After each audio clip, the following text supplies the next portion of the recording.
And now I have a sixth property that I want to talk about. This one is called estimation.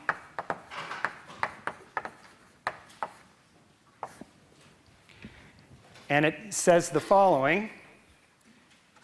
If f of x is less than or equal to g of x, then the integral from a to b of f of x dx is less than or equal to the integral from a to b of g of x dx. Now this one says that if I'm going more slowly than you, then you go farther than I do. Okay? That's all it's saying. For this one, you'd better have A is less than B. You need it because we flip the signs when we flip the order of A and B. So this one, it's essential that the lower limit be smaller than the upper limit. But let me just emphasize, because we're dealing with the generalities of this, actually, if one of these is negative and the other one is negative, then it also works. Okay? This one ends up being, if f is more negative than g, then this added up thing is more negative than that one. Okay? Again, under the assumption that a is less than b. All right? So it's as I wrote it. It's in full generality. All right. Let's illustrate this one. And then we have one more property to learn after that. So let me give you an example of estimation.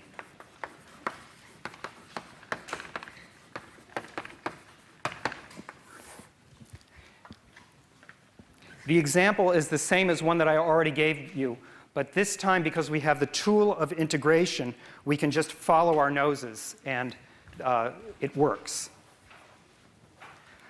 I'll start with the inequality. So I'm trying to illustrate estimation, so I want to start with an inequality, which is what the hypothesis is here. And I'm going to integrate the inequality to get this conclusion and see what conclusion it is. The inequality that I want to take is that e to the x is greater than or equal to 1 for x greater than or equal to 0. That's going to be our starting place. And now I'm going to integrate it. That is, I'm going to use estimation to see what that gives.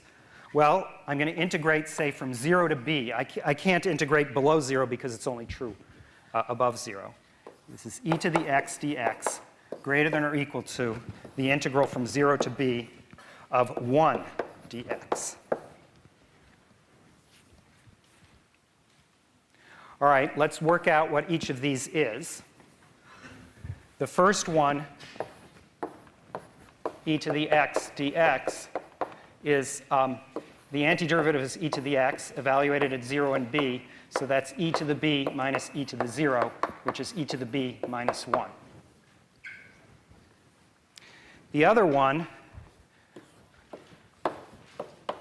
you're supposed to be able to get by the rectangle law. This is one rectangle of base b and height 1.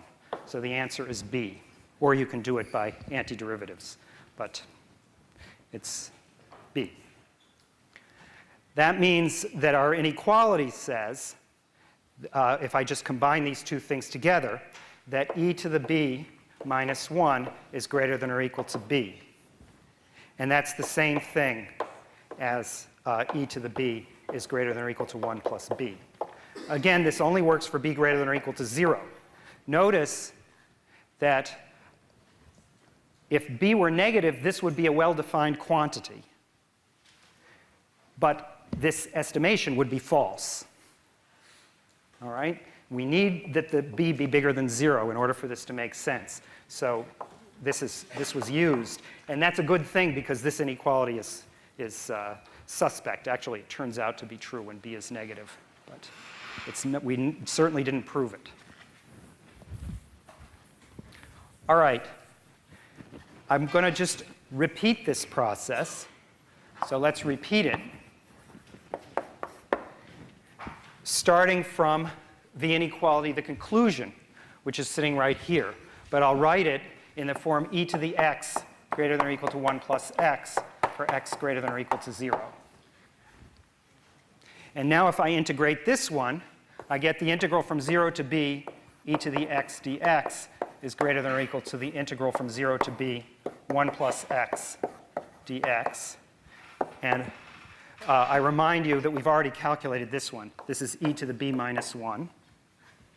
And the other one is not hard to calculate. The antiderivative is x plus x squared over 2.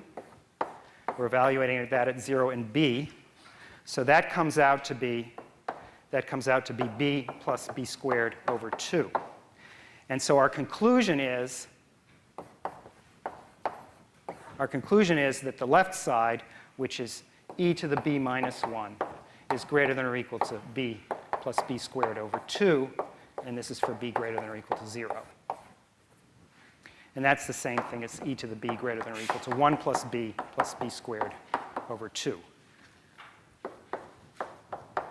This one actually is false for b negative, so that's something that you have to be careful with the b positives here. All right, so you can keep on going with this, and you didn't have to think, and you'll produce a very interesting polynomial, which is a good approximation to e to the b.